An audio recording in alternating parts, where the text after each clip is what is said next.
ছেলে মাকে বলছে, মা একটা কথা বলি, আমার একটা অনুরোধ রাখবে?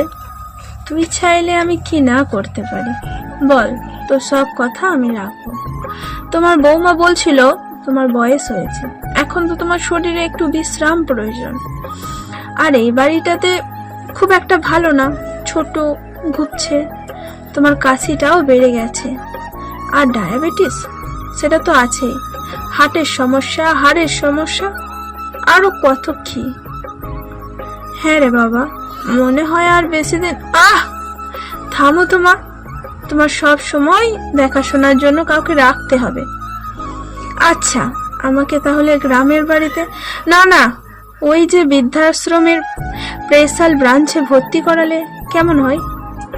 এটাই বলছিল তোমার বৌমা, ওখানে অনেকে থাকবে তোমার মতোই, তাদের সাথে গল্প করতে পারবে।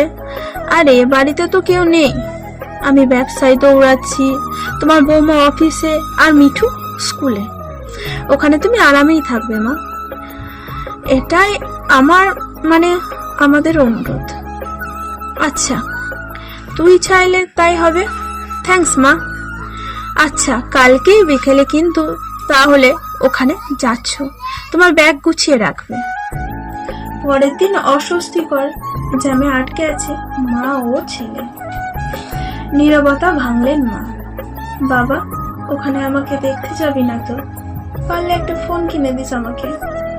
মা, তুমি ফোন দিয়ে কি করবে? ওখানে ফোন আছে তো। কিছুক্ষণ পরে একটা বাড়ির সামনে এসে গাড়ি থামলো। বেশ কিছুক্ষণ নীরবে থেকে এবার ছেলে বলে উঠলো, নামো মা। এটাই তো ওই বৃদ্ধাশ্রম, বলেছিলাম না তোমার পছন্দ হবে। তোমার জন্য দোতলার দক্ষিণের ঘরটা বুকিং করে রেখেছি। কলিং বেল বাজতে দরজা খুলল। Happy birthday to you. Happy birthday to you মা। দরজা খুলতে চমকে গেলেন মা। ওই তো তার একমাত্র নাতি আর বৌমা কেক নিয়ে দাঁড়িয়ে আছে। এত বেলুন আগে কখনো দেখেনি, এত আয়োজন করে কখনো কেউ তাকে জন্মদিনের শুভেচ্ছাও জানায়নি।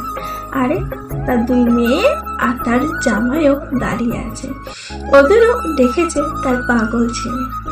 হ্যাপি বার্থডে মা, তুমি অনেক বড় হয়ে গিয়েছে। মা কান্না ভেজা কণ্ঠে বলবেন, কিন্তু এটা কার ঘর? বাড়ির ফলকে নাম দেখোনি? বাবার নাম রেখেছি মা, পুরো বাড়িটাই আমাদের। এবার তুমি আরামে থাকতে পারবে মা। তুই না, এমন কি কেউ করে? কান্না ভেজা চোখে জোরে জোরে মাথা নাড়ছেন, আনন্দে কথা বলতে পারছেন না। আয়োজন শেষে ঘুমাতে যাবেন এমন সময় পেছন থেকে মা ডাকেন। হাতের ব্যাগটা আতিপাতি খুঁজিয়ে একটা কৌটো বের করে ছেলের হাতে ধরিয়ে দেবেন। নে এটা, আমার আর দরকার হবে না। ইঁদুরের বিষ। চিন্তা করেছিলাম যদি বৃদ্ধাশ্রমে রেখে আসিস তাহলে সেই দিন খেয়ে নেব। ধুর মা, কি যে বলো। এটাই তো আমি কাল রাতে পাল্টে তোমার ক্যালসিয়ামের ওষুধ ভরে রেখেছিলাম, তুমি ঘুমাও। মায়ের আজ আর কিছু চাওয়ার নেই। আর কিছু না হোক, তার ছেলেকে অন্তত মানুষ করতে পেরেছে সে। যাক, আজকের ঘুমটা সত্যি আরামে হবে, ঘুমের ওষুধ খেতে হবে না।